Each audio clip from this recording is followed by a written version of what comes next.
வணக்கம்ங்க. இன்றைக்கி நம்ம முருங்கைப்பூ ரசம் தான் பார்க்க போகிறோம். தேவையான பொருள் பார்க்கலாம். 2 தக்காளி எடுத்து வச்சுருக்கேன். முருங்கைப்பூ எடுத்து வச்சுருக்கேன். முருங்கைப்பூ கொஞ்சம் தான் கிடச்சிது.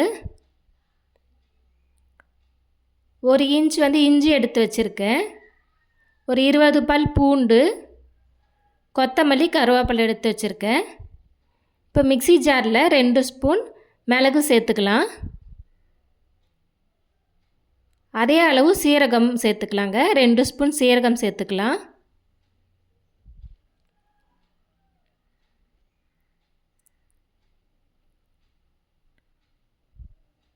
ஸோ இப்போ நல்லா அரைச்சி எடுத்துக்கலாங்க. இங்கே பாருங்கள், இந்த அளவுக்கு அரைக்கணும், குறைன்னு. ரொம்ப பவுடராகவும் அரைக்கக்கூடாது, ரொம்ப திரியாகவும் அரைக்கக்கூடாதுங்க. ஸோ இந்த மாதிரி அரைச்சிக்கோங்க.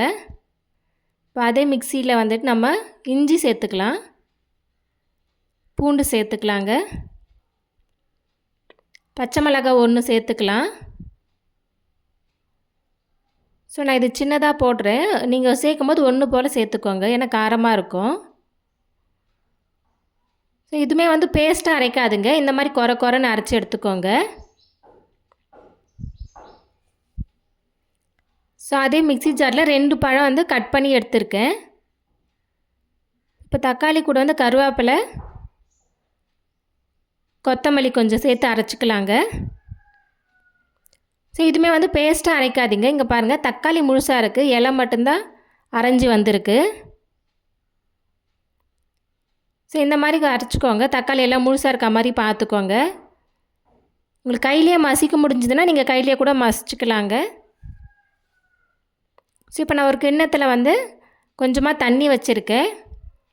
முருங்கைப்பூ நல்லா க்ளீன் பண்ணி வாஷ் பண்ணிவிட்டு இதில் சேர்த்து ஒரு 5 நிமிஷம் போல் வேக வச்சுக்கலாங்க.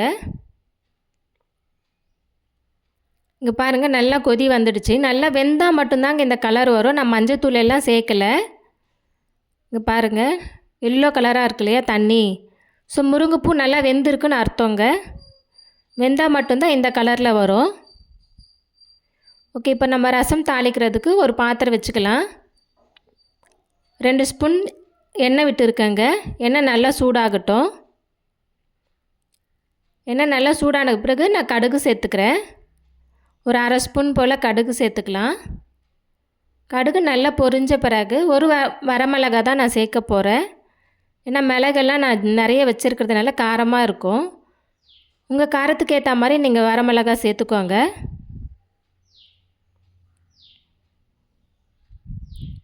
ஸோ கடுகு நல்லா பொரிஞ்சிடுச்சு. இப்போ நான் ஒரு வரமிளகாய் சேர்த்துக்கிறேன். ஸோ கருவேப்பிலை சேர்த்ததுக்கப்புறம் நம்ம இஞ்சி பூண்டு நம்ம அரைச்சி வச்சுருக்கோம் இல்லையா, அது சேர்த்துக்கலாங்க. இப்போ இஞ்சி பூண்டு நல்லா ஃப்ரை பண்ணணும்னு அவசியம் இல்லைங்க. சும்மா அதனோட பச்சை வாசனை போனால் போதும் லைட்டாக. ஏன்னா நம்ம ரொம்ப ஃப்ரை பண்ணிட்டோம் அப்படின்னா அந்த ரசமோட டேஸ்ட் வேறு மாதிரி ஆகிடும்.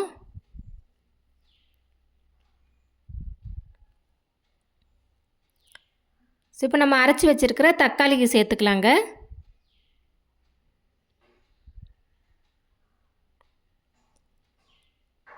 தக்காளியுமே ஒரு நிமிஷம் போல் வதக்கினா போதுங்க, ரொம்ப வதக்கணும்னு அவசியம் இல்லை.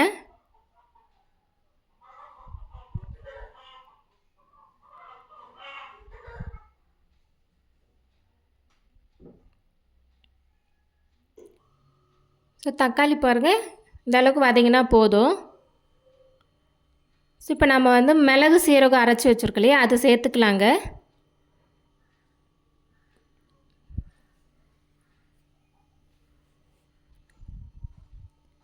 மிளகு சீரகம் முன்னாடியே சேர்க்காதீங்க, எண்ணெயில் ஒரு மாதிரி கருகிற மாதிரி ஆகிடும். ரசத்துக்கு தேவையான அளவுக்கு மஞ்சத்தூள் சேர்த்துக்கலாம். ஸோ இப்போ மிளகு சீரகம் சேர்த்த பிறகு ரொம்ப நேரம் வதக்க வேண்டாங்க, டேஸ்ட்டு மாறிடும். நான் புளி கரைச்சல் எடுத்து வச்சுருக்கேன். ஸோ அதுவும் சேர்த்துக்கலாம்.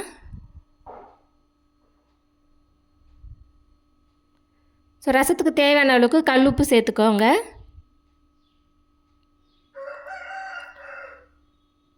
ஸோ இப்போ நம்ம முருங்கைப்பூ வேக வச்சுருந்துட்டு அந்த தண்ணியோடு சேர்த்துக்கோங்க. இப்போ நல்லா மிக்ஸ் பண்ணிவிட்டு சால்ட் எல்லாம் செக் பண்ணிக்கோங்க.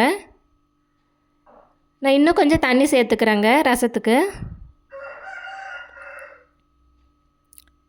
தண்ணி சேர்த்ததுக்கப்புறம் நல்லா மிக்ஸ் பண்ணிவிட்டு இன்னொரு முறை சால்ட் எல்லாம் செக் பண்ணிவிடுங்க. செக் பண்ணிவிட்டு கொஞ்சம் மூடி வச்சுடுங்க. இதுக்கப்புறம் வந்துட்டு ஸ்டவ்வை சரி அடுப்பில் செஞ்சாலும் சரிங்க, அனல் வந்து கம்மியாக தான் இருக்கணும். நீங்கள் சிம்மில் வச்சுடுங்க. இங்கே பாருங்கள், சிம்மில் வச்சு அதுவாக வந்து ரசம் சூடேறினதுக்கப்புறம் இந்த மாதிரி வந்து நுர மாதிரி வரணும். நம்ம வேகமாக வைக்கக்கூடாது. இப்போ மூடி வச்சிடலாம்.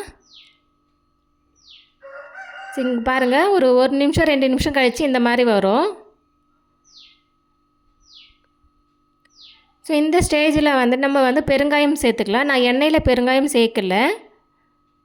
ஸோ பெருங்காயம் வந்து நிறைய சேர்த்தோம் அப்படின்னா கசப்பு வந்துடுங்க. பெருங்காயம் சேர்த்ததுக்கப்புறம் கலரியெல்லாம் விடக்கூடாது. அந்த சூட்லேயே வந்துட்டு அது மிக்ஸ் ஆகிடும். இங்கே பாருங்கள், ரசம் வந்து கொதிக்க வர்றதுக்கு முன்னாடி ஸ்டேஜ் நுரையாக இருக்குது பாருங்கள். ஸோ ரசம் வந்து கொதிக்கக்கூடாதுங்க. கொதித்தாலும் வந்து கசப்பு வந்துடும்.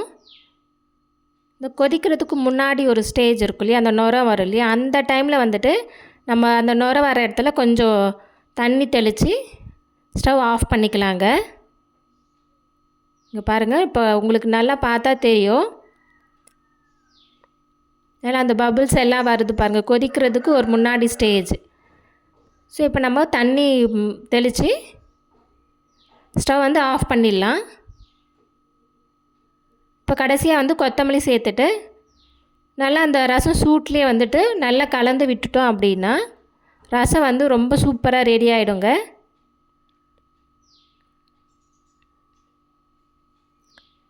இப்போ உங்களுக்கு பார்த்தாலே தெரியும் ரசம் எவ்வளோ சூப்பராக வந்திருக்குன்னு சொல்லிட்டு. ஸோ அவ்வளோதாங்க, ரசம் இப்போ ரெடி ஆகிடுச்சுங்க. நீங்களும் கண்டிப்பாக இந்த மாதிரி முருங்கைப்பூ ரசம் செஞ்சு ட்ரை பண்ணி பாருங்கள். முருங்கைப்பூ வந்து நிறைய பேர் சாப்பிட மாட்டாங்க, கிடைச்சாலுமே நிறைய பேருக்கு கிடைக்கிறது இல்லை. இந்த மாதிரி கிடைக்கும் போது ரசம் இது மாதிரி வேறு எதனா துவையல் அரைக்கும் போது கூட நீங்கள் சேர்த்து செஞ்சு பாருங்கள். நம்ம கண் பார்வை தெளிவடையும், வந்து நமக்கு இம்யூனிட்டி வந்து ஜாஸ்தி ஆகும். ஸோ கண்டிப்பாக ட்ரை பண்ணுங்கள் இந்த மாதிரி. என்னோடய சேனலை நீங்கள் ஃபஸ்ட் டைம் பார்க்குறீங்கன்னா சேனலை சப்ஸ்கிரைப் பண்ணிவிடுங்க. பக்கத்தில் இருக்க பெல் ஐக்கானை கிளிக் பண்ணுங்கள். அப்போ தான் அடுத்தடுத்த வீடியோ வரும். ஓகேங்க, டேக் கேர், பாய்ங்க.